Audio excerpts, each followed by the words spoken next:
The night air above Naval Air Station North Island carried the precise metallic scent of ozone and high-octane fuel, a perfume only those who live on the edge of the flight envelope truly recognize.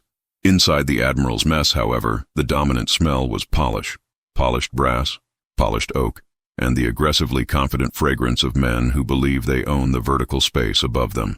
This wasn't a party. It was a hierarchy celebration, an acknowledgement of a successful deployment that had just put 6 fast attack destroyers back in the Pacific rotation faster than the Pentagon projected. Everyone here wore their achievement-like armor, specifically polished, perfectly pressed armor that shouted their lineage and their position on the food chain. And then there was Santos. She wasn't celebrating. She wasn't mingling. She was leaning against a reinforced pillar near the rarely used service entrance, looking completely out of place, yet utterly intentional. She wore standard issue, sand-colored Nomex Flightline coveralls. No patches, no name tag, just the faint indelible stains of hydraulic fluid and desert dust marking the fabric near the cuffs. Her hair, the color of wet obsidian, was pulled back into a severe, functional bun. She was unremarkable, which, to anyone truly paying attention, made her the single most remarkable presence in the room. Her eyes were fixed, not on the parade of gold braid and service ribbons, but on a low-voltage junction box near the HVAC return vent. She was monitoring, calculating, absorbing the pulse of the environment. Every clink of crystal, every shift in the weight distribution of the crowd, every slight fluctuation in the ambient temperature, it was data. To the officers in dress whites, she was merely furniture, perhaps a highly paid technician waiting for someone to authorize overtime, an invisible utility worker. That anonymity, that deliberate lack of adornment, was exactly what drew the attention of Lieutenant Commander Thorne. Thorne was exactly what the Navy thought looked good on recruiting posters. Broad-shouldered, impeccably groomed, with the kind of confident swagger that had been reinforced by 2 successful tours flying the new F-35 variants. He had just finished explaining, loudly, how his tactical decisions had saved 3 days in the maintenance cycle. A technical victory he was already translating into a promotion point. He needed a minor inconvenience, a low-stakes target, to complete his perceived dominance of the space. He saw Santos, this small, quiet woman in drab fatigues, occupying prime real estate near the egress point, and decided she was it. She was breaking the visual harmony of his victory lap. Thorne straightened his tie, the motion sharp and military, and navigated the periphery of the room, his white uniform cutting a path through the darker blues. The hum of conversation followed him, anticipating the inevitable friction. When he reached her, he didn't stop fully. He merely paused, leaning slightly into the pillar, exuding patronizing authority. "Excuse me," Thorne said, his voice dropping just enough to be audible only to her, giving the interaction the guise of a private disciplinary issue, yet loud enough to catch the ears of the 3 majors discussing fleet logistics 10 feet away. Santos didn't flinch. She shifted her focus from the junction box to Thorne's face. The movement was economical, the turn of the neck almost imperceptible. Her expression remained neutral, neither antagonistic nor submissive. It was the gaze of an auditor reviewing faulty data. "Sir?" she responded, her voice low, raspy, and completely devoid of regional accent, a voice carefully stripped of distinguishing characteristics. Thorne chuckled, a dry, dismissive sound that bounced off the polished wood paneling. "The term is Lieutenant Commander, or perhaps Skipper if you're feeling generous, but we'll stick with Sir for now since you seem to be operating without the benefit of a visible rank structure." He gestured vaguely at her Nomex suit. "This is the Admiral's mess, technician, not the air conditioning closet. Are you waiting for authorization to clear some biohazard, or are you just admiring the view?" Santos kept her hands loosely clasped in front of her. She noted the slight tension in Thorne's left shoulder, the way his jaw was marginally clenched, a telltale sign of someone performing dominance for an audience. "I am waiting for authorized transport, Lieutenant Commander," she stated plainly. "Authorized transport," Thorne repeated, drawing out the words with theatrical skepticism. "Right, and this authorized transport is taking you, where, exactly? Back to the grease pit? Because frankly, your attire is making our guests feel like they might need a tetanus shot." The 3 majors across the room exchanged knowing glances. Thorne was delivering textbook rank prank behavior, humiliating the junior or unranked staff member to elevate his own perceived stature among peers. It was petty, predictable, and in this environment, tragically effective. My destination is classified, Lieutenant Commander, Santos replied. Her calm was unnerving. It wasn't the calm of fearlessness. It was the calm of operational necessity. Her pupils hadn't dilated. Her breathing hadn't quickened. She was a barometer set to zero storm. Thorne felt a spike of frustration. This was supposed to be easy, a simple one-line dismissal. Her operational silence was disrupting the script. Classified? Of course it is, Thorne scoffed, taking a half-step closer, invading her personal space. His expensive cologne, sandalwood, and sea salt now overpowered the scent of ozone. Look, technician, I run a tight ship. We don't have unidentified personnel loitering in secure facilities, particularly during sensitive briefings. I need you to identify yourself fully, including your assigned unit and, critically, your rank. I need to know who I'm reporting for unauthorized access. He leaned in further, making his tone aggressive and low. Are you a petty officer, a corporal? Or are you just some civilian contractor who thinks wearing green gives them clearance they haven't earned? Because if you're the latter, you're about to have a very bad night with base security. Santos met his eyes. Her gaze didn't hold anger or defiance. It held depth, the kind of depth seen in polarized lenses looking into a deep ocean trench. She saw the ambition, the impatience, the fundamental insecurity masked by the polished uniform. She saw the man, not the rank. She sighed internally, a thought that never reached the surface. This was tedious. The paperwork generated by unnecessary conflict was always the worst part of the job. Lieutenant Commander, she said, her voice dropping a fraction lower than his, forcing him to strain slightly to hear her. My clearance is current, my assignment is authorized, and my presence here is known to the appropriate authorities. That's not an answer, Thorne snapped, his control slipping slightly. He pointed sharply at her collar, where military rank insignia should have been pinned. I asked for your rank. This is a direct order. Failure to comply is grounds for immediate insubordination charges.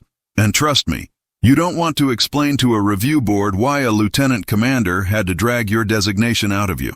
He paused, letting the threat hang heavy. What is your rank? Santos looked down, not in submission, but as if genuinely considering the best tactical response to a ridiculously simple question. Her right hand, scarred subtly across the knuckles from high-friction contact, the kind of scarring earned holding onto things that don't want to be held, moved infinitesimally. She adjusted the cuff of her Nomex, exposing a sliver of her wrist. There was no watch, no jewelry, just taut, functional skin, save for a small, perfectly executed tattoo just above the ulna. A minute, stylized compass rose, entirely black, with the north point subtly elongated, piercing the central circle. It was meaningless to Thorne, but to certain organizations, it was an encrypted signature. My rank, Lieutenant Commander, she said, raising her eyes back to his, a flicker of something ancient and tired passing across her face, is Sergeant. Sergeant Santos. Thorne erupted in a low, strangled laugh. It was the laugh of absolute victory, confirming his lowest expectation. Sergeant, he repeated, savoring the word like a cheap insult. A sergeant, waiting for transport in the Admirals' mess. You're kidding me.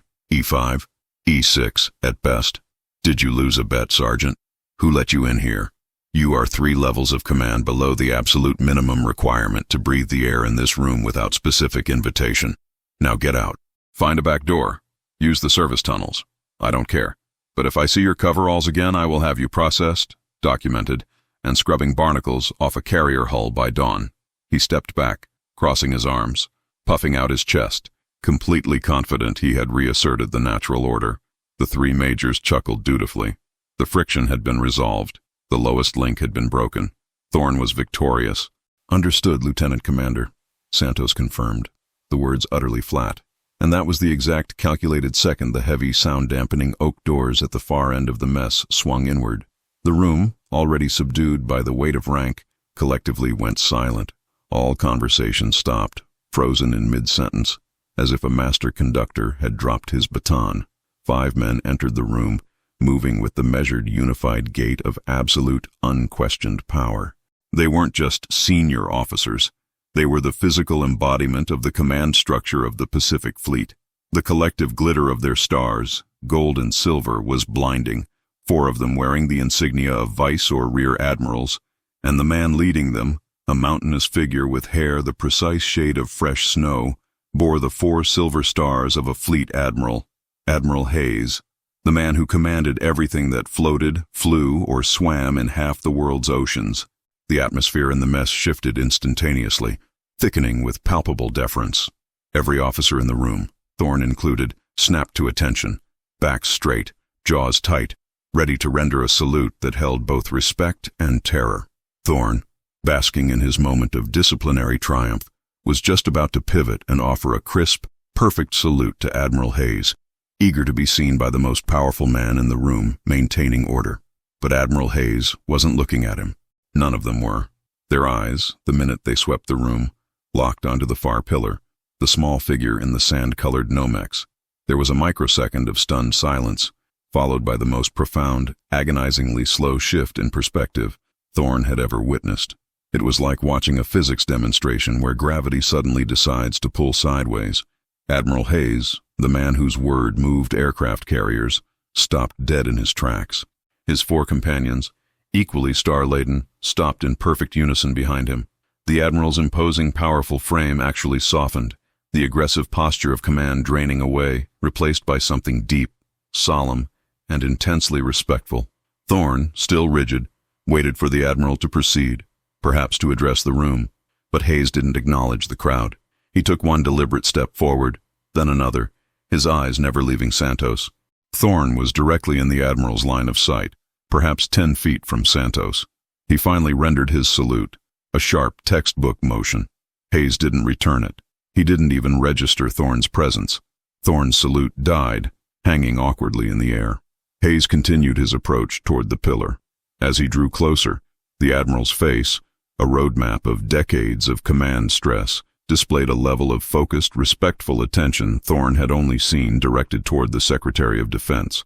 Then, the impossible happened. Admiral Hayes reached the pillar and stopped directly in front of Santos, the sergeant Thorne had just ordered to scrub barnacles. Instead of demanding identification or correction, Admiral Hayes, Fleet Admiral, Commander of the Pacific, slowly, deliberately lowered his head. It was not a nod of greeting. It was a profound, almost reverent bow, a bow that required the Admiral to break the plane of his spine, an act of submission utterly alien to his rank. The 4 other admirals instantly followed suit, their collective gesture shattering the rigid rules of military decorum. 5 admirals, 5 clusters of silver and gold stars, bowed before the plain figure in the technician's jumpsuit. The sound in the room became a vacuum. The silence pressed against the eardrums, punctuated only by the distant rhythmic whine of a jet spooling up on the runway outside.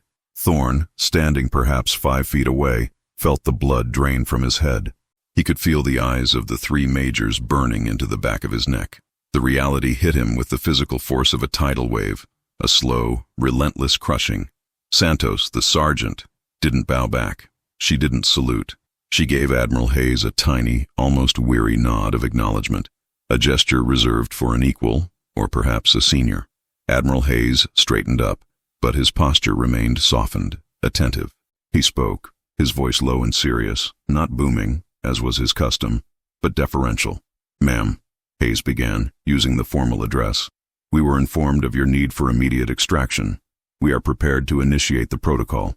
He glanced quickly at the area around Santos, noticing Thorne's lingering presence, his expression instantly hardening from respect to glacial displeasure.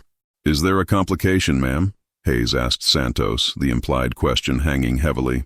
"Has this junior officer caused you trouble?" Santos looked at Thorne. Her eyes, those deep, unreadable eyes, met his. The entire crushing weight of Thorne's colossal error settled onto his shoulders. He felt the sweat break out cold across his temples. He tried to speak, tried to apologize, to step back, to vanish, but his throat had seized.